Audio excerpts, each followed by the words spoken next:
In light of what is happening in Bilad al-Sham, I thought that one of the things that I should do is to discuss some of the hadith, some of the traditions that are going around that we should be aware of with regards to the modern realities. That is because when it comes to the signs of the Day of Judgment, Bilad al-Sham, or this area of Syria, it plays a very vital role. And there are many traditions about Bilad al-Sham. And today we will be discussing not the authentic ones, but some of the ones that are very weak or fabricated, but are very common on the internet. Because we should warn against the weak and the fabricated traditions, because too much is being read in, and people might become absorbed in trying to recreate what they think the hadith says. And this is a common problem throughout history. So today's brief lecture is a summary of some of the more common, fabricated or very weak traditions that I've seen being circulated on Twitter, on WhatsApp, on Facebook regarding the current situation in Bilad al-Sham. And by the way, we don't need weak and fabricated traditions. We have enough in the Quran and in the authentic Sunnah to tell us of the blessings of Bilad al-Sham. I just recited in Salatul Isha the whole verse about Allah subhanahu wa ta'ala mentioning that al-ard allati barakna hawlahu, that subhanalladhi asra bi'abdi laylan min al-masjid al-harami ila al-masjid al-aqsa, that the masjid al-aqsa alladhi barakna hawlahu, everything around Masjid al-Aqsa is Mubarak. And Allah calls it al-ard al-muqaddas, and Allah calls it the holy land. And the Prophet ﷺ said in a number of authentic traditions, he said that, oh Allah, bless us in our Bilad al-Sham, bless us in our Bilad al-Sham, barik lana fi shamina. And he said this when Bilad al-Sham wasn't under Muslim control, it was under Roman control. And he said this is supposed to belong to us because this is where the prophets walk, this is the holy land, it belongs to us. So we don't need weak and fabricated traditions, and yet we find them commonly circulating amongst the masses. Now, before I get to one or two examples, very brief introduction. I know I've spoken about this a lot of times, but still, a quick, very quick refresher course. Why are there so many, weak and fabricated traditions? We need to understand the science of hadith is a very different science than any other science known to mankind. It is a unique science to the Muslim Ummah. No other tradition invented a tradition or a science like the sciences of hadith. There is the unanimous consensus of the scholars of Islam that the sciences of hadith are one of the unique contributions to human civilization that only Muslims have done. Jews did not have it, Christians did not have it. They didn't have a mechanism to sift what their prophet said, the good from the bad, the weak from the authentic. They had no mechanism, and we see this reality. As for us, from the time of the Sahaba Tabi'un, from the earliest of times, Muslims understood that we need to figure out how to separate what the Prophet ﷺ actually said from what is being attributed to him. Why? Because the Quran was compiled in the life of the Prophet ﷺ, and within a year after he passed away, Abu Bakr as-Siddiq radiallahu anhu made the official copy of the Quran from Fatiha to Nas. As for hadith, hadith was organic. Hadith was not compiled in a book because it was not possible to compile in a book. Because the Prophet ﷺ spoke for 23 years. Sahaba heard him throughout his life. And so as the Sahaba spread, the knowledge of what they heard also spread. So you had Sahaba spreading a hadith where they went. But along with the Sahaba spreading what the Prophet ﷺ said, you had people fabricating. You had people who wanted to, figure out a mechanism to justify their theological deviation, their political deviation, or their own interpretation. And they made up statements attributing it to the Prophet ﷺ. Along with this, you had another factor, and that is the normal reality of faulty memory. Can you imagine a simple example? If all of your family came together and began recollecting memories of your great-grandparents, let's say the legends that came down, right? For sure, all of your, cousins, second cousins would have some stories exactly the same. And then within yourselves, you'll have a little bit of difference. And then maybe one person will have a completely unique story. Maybe he messed up, he got it from another source, and he attributed it to your great-grandfather by an accidental mistake. It wasn't fabrication. Same thing happened with the hadith of the Prophet ﷺ, where you had intentional fabrication, and then you had faulty memories, people who don't know that well. And then you had the huffaz, the mutqinin, the scholars of hadith. So a science was developed called the science of hadith. And slowly but surely there was a sifting that took place. And just to give you a simple example, a lot of people don't understand how difficult and how complex this science is. This was the course of my undergraduate study when I was studying in Medina. There was an entire college called the College of Hadith, and that's what it specializes in. Over 650 original books exist about hadith. Not 650. It is a massive encyclopedic enterprise. Scholars from the first generation and second generation all the way to the fifth generation, they are compiling original books of hadith. It's not just Bukhari and Muslim. You know Bukhari and Muslim because they're the best. In fact, over 600 books have been written in Islamic history attempting to compile hadith. The most famous of the earliest one is of course Imam Malik's Muwatta. Look at the date. Imam Malik died 179. So Imam Malik's Muwatta 179. And then of the latest books, for example the Mustadrak of al-Hakim or the Sunan of al-Bayhaqi, 458 Hijrah. So from 179 to 450, that's not the end. There's even some written in the beginning of the 500s, which is giving you one of the famous books written. Al-Bayhaqi, you hear it? He died 458.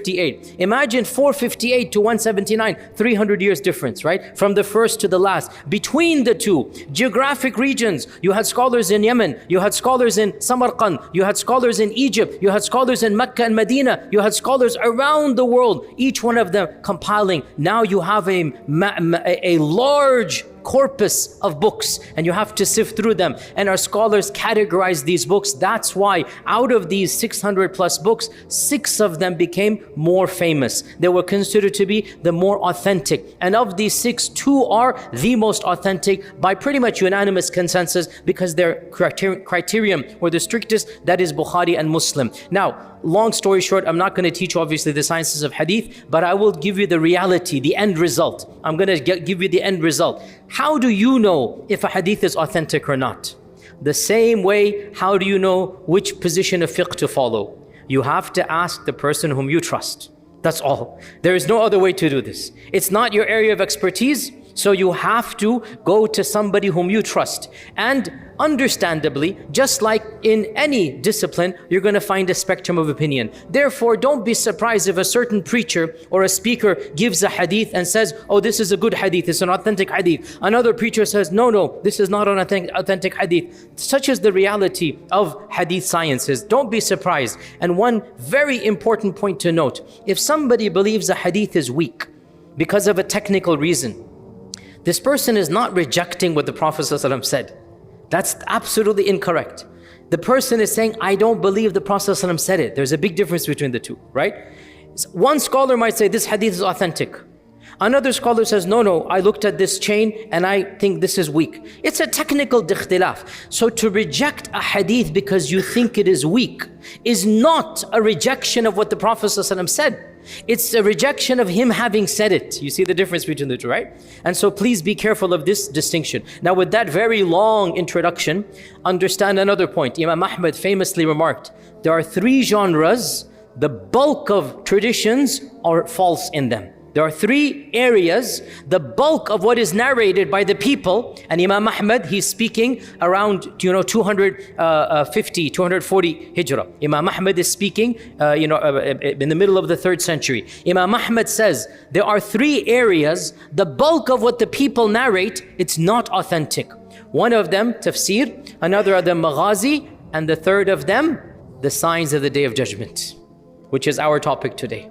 Imam Ahmad himself said, most of what the people say about what's going to happen and this is going to happen, this is not authentic. He realizes because this is where imagination, comes in. This is where people want to speak a lot about. So we have to be very careful when it comes to these types of traditions. Now, as I said, today I want to mention 1 or 2 very infamous, weak or very weak narrations about what is happening in Bilad al-Sham. The first of them, and again, because there are many authentic, and I mentioned some of them, and there's another khutbah I gave a few years ago, the blessings of Syria. When the revolution happened, I gave a khutbah about the blessings of Syria. I mentioned many of the authentic traditions. Today, I want to mention 1 or 2 of the most infamous, inauthentic ones that I see circulating. So the first of them I want to mention is the infamous narration that is reported in a number of traditions. Now again, pause here. The scholars of the past, did not have a problem narrating a weak tradition with its chain, because they're telling you that this is a weak chain. They're preaching and teaching to specialists. So Imam Ahmad ibn Hanbal, he has in his book many traditions that he himself considered weak. No problem. Because he did not say, I'm only going to compile the authentic ones. That's Bukhari. If Bukhari has something in his Sahih, this means he thinks it is authentic. Muslim, this means authentic. As for Ahmad or Abu Dawud or the other books, they didn't have that high stringent condition. Why they didn't have it is beyond the scope of today's lecture, but suffice to say, if you had that strict condition, you would have to eliminate the bulk of traditions. That's why Bukhari really was the strictest, because he had a very high standard in doing so. So we have in Musnad Imam Ahmad many traditions that Imam Ahmad himself knew to be weak, but he wanted to record them that you know the chain, because if you know the chain, you can figure out it is weak. So Imam Ahmad has it in his book, and it is also in the Mustadrak of al-Hakim, and it is also in other books, which is the infamous hadith about the black flags coming from Khurasan.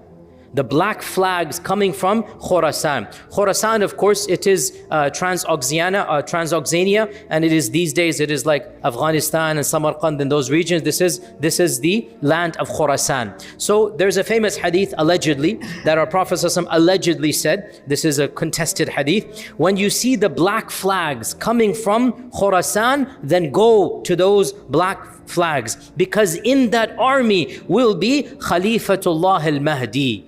This is one version of the hadith. When you see the black flags coming, then go to that army and support them, because within them will be Khalifatullah al-Mahdi. And in Ibn Majah, a similar version, but a longer version, that allegedly a hadith goes that there shall be a civil war in which 3 armies will fight over a treasure. All of them are the sons of a Khalifa, they're all princes, and then none of them is going to be successful. And then a black flag will come with an army from Khurasan, and they will kill everybody like nobody else has been killed. Then when you see them, then go towards them, even if you have to crawl on ice, and give your allegiance to that army, because in that army is Khalifatullah al-Mahdi. End hadith. Now, this hadith is the famous hadith of the black flags, right? And throughout Islamic history, it has always been invoked that there's going to be an army of black flags, and that army was going to be the righteous army, and it will have the Mahdi within it. By the way, even a few years ago, when Afghanistan happened and, the group came over there, they also have the black flag,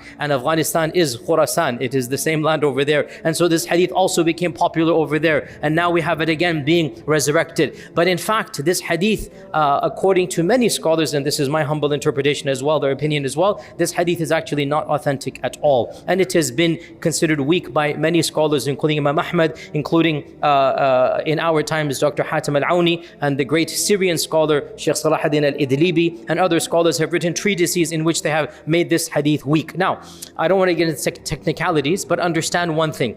When the Abbasids revolted against the Umayyads, the Abbasids, when did they revolt? Which year did they revolt? Who knows the year in Hijrah? Quick quiz.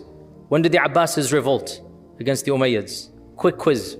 Close, very close. So within the 2nd century, so the middle part of the 2nd century, meaning from 147 to 151 in this era. This is 100 years before Bukhari, by the way, right? This is 100 years before Bukhari, 50, 70 years before Imam Ahmad ibn Hanbal. So the Abbasids revolted against the Umayyads, right? Around 149 Hijrah was when it really began. The main person who led the revolts was from Khurasan, and his name is Abu Muslim al-Khurasani. And the banner that he used was black. You see where this is heading? So a lot of scholars have pointed out that these genres of traditions seem to support the Abbasid revolt against the Umayyads.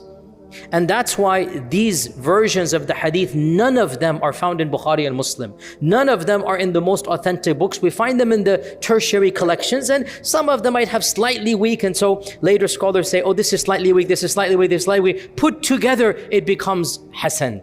This is the opinion of some of our scholars. We respect that. Other scholars say actually not only is every chain quite weak, but the content of it, it just goes against, it's fihi nakara. They say it's something that we should reject because it seems to very much, coordinate, if you like, or act as a instigator to the Umayyad and the Abbasid warfare that took place. And in fact, that's why Ibn al-Jawzi famously considered this hadith to be fabricated. Ibn al-Jawzi considered this hadith to be absolutely fabricated, and he put it in his famous book, Al-Mawdu'at. And this notion of the Abbasids using this, by the way, it was actually so common in their time. They were the ones using this hadith as well, that in fact, Al-Mansur, who is the real founder of the Abbasid dynasty, he's the one who founded the city of Baghdad. Al-Mansur named his son Abdullah al-Mahdi. He named his son al-Mahdi Abdullah, and his name is, his name is Muhammad, and his name is Muhammad. His name was Abdullah. Mansur's name is Abdullah. So his son was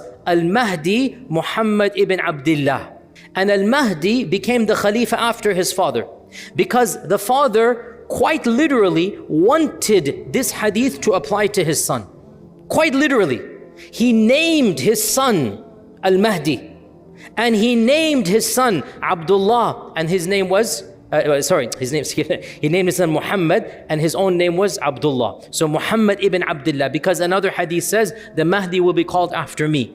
The Mahdi will call after me. So the Khalifa al-Mansur quite literally wanted to enact a Hollywood script from these hadith. And he named his own son al-Mahdi, because he was hoping that his son would be the actual Mahdi that Allah sent. And al-Mahdi, by the way, is the father of Harun al-Rashid. Harun al-Rashid is the father, al-Mahdi is the father of Harun al-Rashid. And if you read al-Mahdi's biography, I don't want to say too much, but clearly he was not the Mahdi. Let's leave it at that, okay? So this is the reality, by the way, of politics and siyasa, right? So in reality, this hadith is very fishy. It doesn't make any sense. And every few generations, an army wants to implement it by using black flags. An army, literally, because the hadith mentions black flags, they want to imitate it, and they want to find legitimacy, and so they use black flags, so much so that in our times, black flags themselves have become infamous. We don't want to use black flags because of all the chaos caused. But why was it caused? Because the first flag of the Abbasids was a black flag. They would use that against the Umayyads, and ever since then, and because of this hadith, every subsequent generation. So in the analysis of many scholars of hadith, including yours truly, I'm a student of knowledge, but I strongly say this hadith is not authentic. It's not in the most authentic narrations, and every chain is very weak, and the content does not make any sense at all. Another hadith we'll mention, and then shall call it a day. And this one I'm seeing, literally I saw at least 10 accounts mentioning it all over social media. It is called the famous hadith of the Sufyani. The hadith of the Sufyani hadith. And this hadith is not even found in the Kutub al-Sitta. It's actually found in the very tertiary books. As I said, there's 600 plus books of original hadith written. One of the most obscure ones, which is full of very weak and fabricated narrations about the Day of Judgment. It is called Kitab al-Fitan of Nu'aym ibn Hammad. Kitab al-Fitan. It's a 2-volume book, and it's all about the signs of the Day of Judgment. And it is well known to be full of extremely shady, very apocryphal, very dubious hadith, which is just too vivid, too much detail. It's not a source book at all, but of course it exists. And this narration of Sufyani is found in that book, Kitab al-Fitan. Is found in this book. And it reads as follows, that the Arabic is very long. يَخْرُجُ رَجُلٌ يُقَالُ لَهُ سُفْيَانِي, that a man will come who shall be called a Sufyani, from a Sufyan. A man will come, he will be called a Sufyani, and he will come from the depths of Damascus. By the way, Ibn al-Jawzi, Ibn al-Qayyim, Ibn Taymiyyah, other scholars say, anytime a hadith is very specific about the future, know that it is fabricated. One of the signs of fabrication is that it mentions names and dates and specific occurrences. Our Prophet didn't speak like that. He spoke in generalities about the signs of the Day of Judgment. So now you have, there are hadith that mention, in the year such and such this will happen. There are hadith that mention right now, from the land of Damascus, a man by the name of Sufyan will come out. It's not something that is normal in authentic hadith. These are signs that this hadith is, very fishy. So the hadith goes on, alleged hadith. A man will come from Damascus, from the depths of Damascus, by the name of Sufyan. The majority of his followers will be from the tribe of Kalb. He will kill everybody to the extent of ripping open the bellies of women and killing the unborn children. Then the tribe of Qais will gather against him, and he will kill all of them, leaving no one to be able to prevent the harm that he is doing.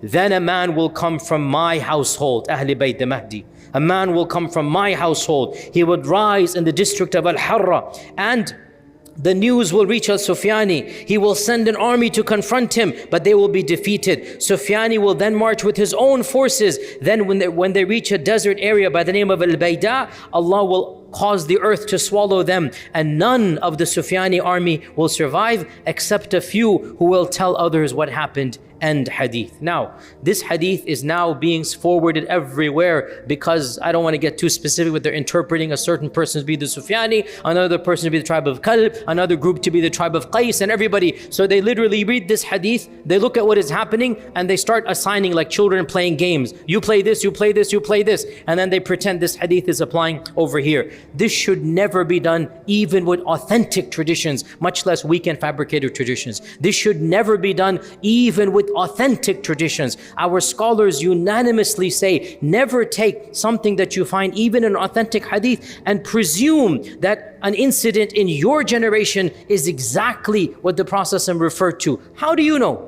Could be another generation. You may interpret, you may say maybe, but never categorically link, because history has shown every few generations something happens, and great scholars link an authentic hadith with what happens. Turns out they were wrong. In fact, even the Sahaba, they thought that Dajjal was amongst them.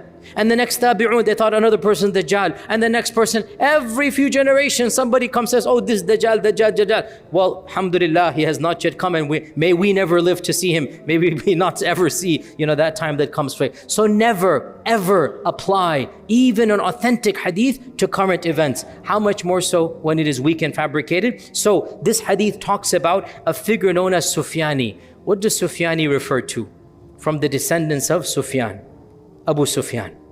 And right then and there you realize something is fishy here, right? Because the Umayyads were despised by many groups of people, especially those who supported the Ahl al-Bayt. And so the notion is, not that I'm defending the Umayyads or criticizing, I'm just being factual right now. The Umayyads have a lot of good and they have a lot of bad as well. Just look at what they've done, a lot of good and a lot of bad. This is the reality, right? So I'm not defending, I'm not criticizing. I'm telling you factually, the Ahl al-Bayt, the supporters of the Ahl al-Bayt, the Shia to Ahl al-Bayt, they obviously did not like the Umayyads at all for many legitimate reasons. And so to say that there will be a civil war between a Sufyani and between an Ahl al-Bayt, automatically this is the reality of what was happening for the first 100 years of the Umayyad rule. Multiple civil wars between Hussein and radiallahu an and the Umayyads, and between Zayd and the Umayyads, and between many times between so many of the Ahl al-Bayt and between the Umayyads. And then the Abbasids, I'll teach you a little bit of history, you should know this bit.